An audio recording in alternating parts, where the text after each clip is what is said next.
my name is Sean Caulfield, and I'm a professor in the Department of Art and Design. And I teach mostly in the fine arts areas, so the studio areas, and particularly in printmaking. And my name is Gabby. I am a fourth year BFA student here at the University of Alberta, and I'm going to be graduating in the spring. So we're just going to be doing a bit of a discussion today, just to answer some of the questions that you guys might have about the fine arts department and the BFA program in general. I guess one of my first questions is, what do you think is one of the strengths of the program?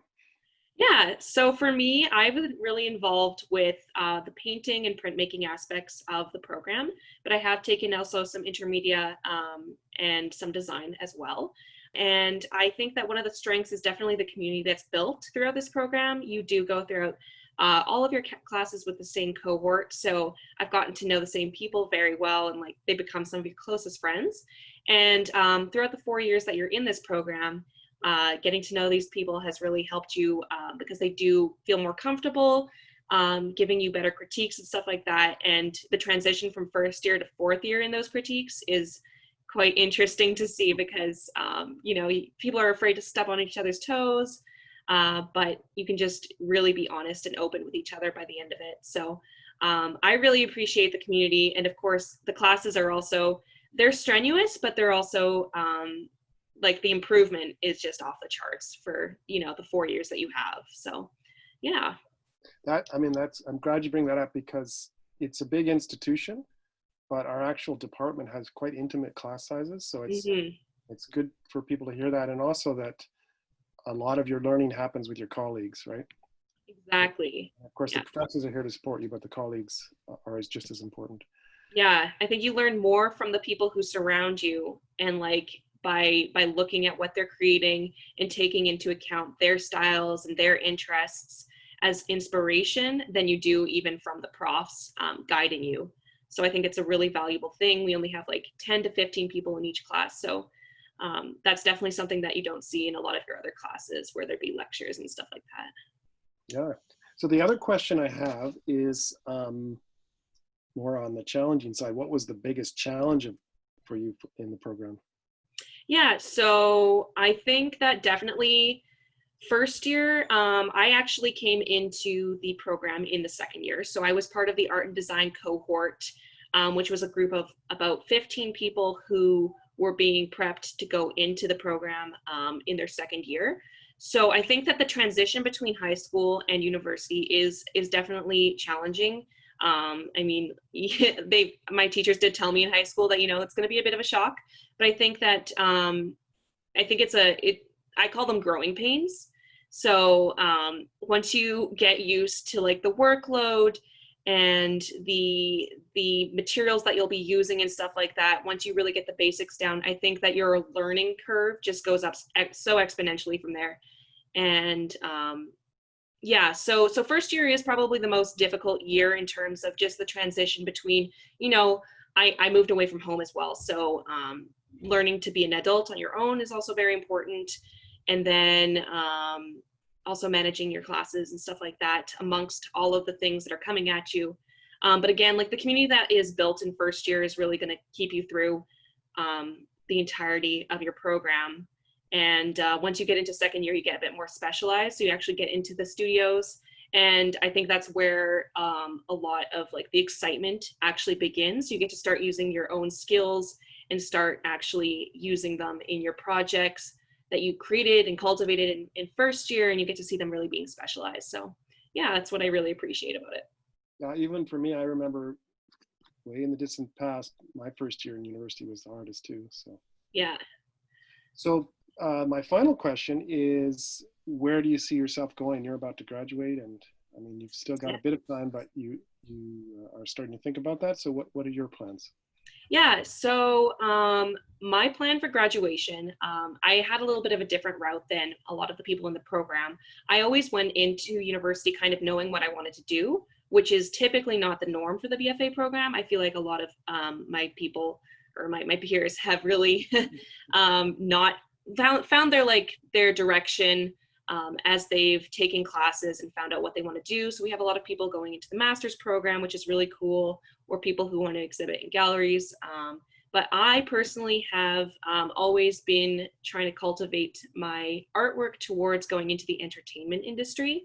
So I really hope to join like a video game company or animation institution as well, and become a concept artist or character designer in those industries. So even though it is kind of like a fine art program and it is tailoring our needs towards a more like tactile experience, I feel like I'm still gaining a lot of experience in like the skills that I will need for that specific industry as well. Yeah, no, I think it's a great point you're bringing up that, you know, it's a fine arts degree and it's focused on studio production, but you learn a lot of skills, critical thinking, other skills that can be applied to a wide range of fields for sure. Yeah.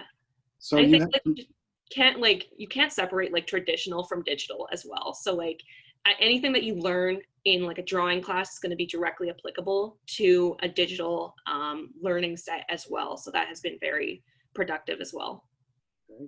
right. So you had some questions for me, I think? Yes, I have a bit of a list of questions here. So first of all, I know that you are, you know, the printmaking prof. I've had you for 3 years now. And I guess for people who don't really know, I didn't know what printmaking was coming into university. So if you can explain a little bit about what printmaking is and what made you decide to choose printmaking as your medium of choice over something like drawing or painting. Sure. So printmaking basically is a creative process where you are able to take multiples from a matrix, right?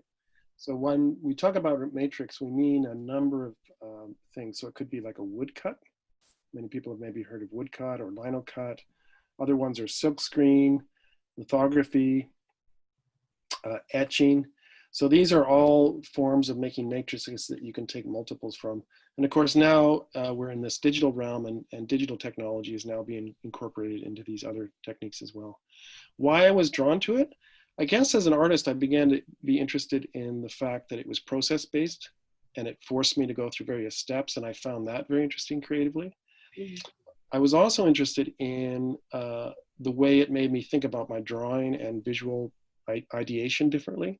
So having to draw on wood or having to draw on copper as a kind of resistance, I found actually helped my work and made me think differently, and I was attracted to that. And I guess finally also the fact that it could produce multiples was interesting, and how not only to have multiples of one image, but just how that affected my thinking and the ways multiples could be used creatively. So those were the reasons I've been drawn to it. Okay, awesome. So the second question I have is regarding the portfolio review process, which is a bit confusing. I was just wondering if you could explain a bit about what that process is, and then just go over maybe a list of like do's and don'ts for a good portfolio submission. Sure. So yeah, we do require students applying in the program to BFA program to have a portfolio. And it's roughly 15 works. And if you have any questions, you can look on our website for the details of it. But basically, do's and don'ts, one of the things we like to look for is lots of drawing, because this is such a foundational thing for, as you noted earlier, for any kind of creative practice visually. So lots of drawing is great. You can submit drawings from photos, but drawing from life is also great because it shows a different skill set. Beyond that, I think works in different media are good to see, so we can see a kind of diversity of approaches. So things in, you know, doing painting. If you're doing sculpture, of course, you can submit images of sculpture. What are some other tips? Presenting the work well, too, of course, so that it looks like you care for what you're doing. Obviously, it's a big help. And I think one of the things we're looking for, one of the basic things we're looking for is, on one hand, technical ability, so your capacity to draw and your skill set and your formal skill set on one side, and then on the other side, just the kind of creative energy and the creative thinking that you might kind of reveal. So both those things are kind of the major things we're looking for. So how inventive are you? How kind of surprising are you in terms of how you put images together and the kind of themes you explore? Mm-hmm. Just to kind of go off of that as well, I know a lot of people who do apply for this program are coming from out of town. Do you have any like tips or tricks for digital portfolio submission? Because it's a little bit harder to like manufacture these images. Yeah, it can be tricky to photograph work digitally, especially if you're in a an environment where it's maybe cramped or something. So I guess my advice is just to try to get the best lighting you can. Try to photograph the work, if it's two-dimensional work, on a surface as flat as possible, right? If it's three-dimensional work in an environment that's not too cluttered, that can really help to see the work. And then once you have it captured, through a digital camera, doing some editing in Photoshop so you can clean up things, maybe crop, all of that can help a lot when we go then to review it. And then finally, again, getting back to presentation, the way you present it, present it in a way that's sort of simpler is often better. Lots of text or having small images with lots of text can be problematic. So it's better just to keep it simple. Let us see the image. And that is often easier for the committee to look at. Okay, awesome. That's super helpful. The last question I did have just kind of pertains to this whole situation around, COVID-19 and the pandemic. And obviously, I mean, it's only midway through September here, so we haven't really had a chance to see how the program has developed in light of this situation. But I know you and the profs have been working really hard over the summer, trying to modify the program a bit for this situation. And I was wondering if you could tell me a bit about, the positives that have occurred, like what opportunities have arisen in the program as a result of this big pandemic. Yeah, it's a great question. I'm not going to pretend it's a hard question, and Yeah. it's hard for everyone, right? And it's been stressful for everyone. But we've worked very hard in the Department of Art and Design to shift our courses so we can give good content to our students. In a lot of the areas I teach in, we have some blended courses. So it would be partly online, partly in person. And so far, I think it's, again, early going, but I think this is working out quite well. And so that's giving opportunities to sort of think differently about teaching, what needs to happen in person and what can happen online. But I'm not going to lie that, it's still early going, and I'm still, even as an instructor, learning things. And at the same time, I do think that's a positive, because it's allowing me to rethink how I've taught.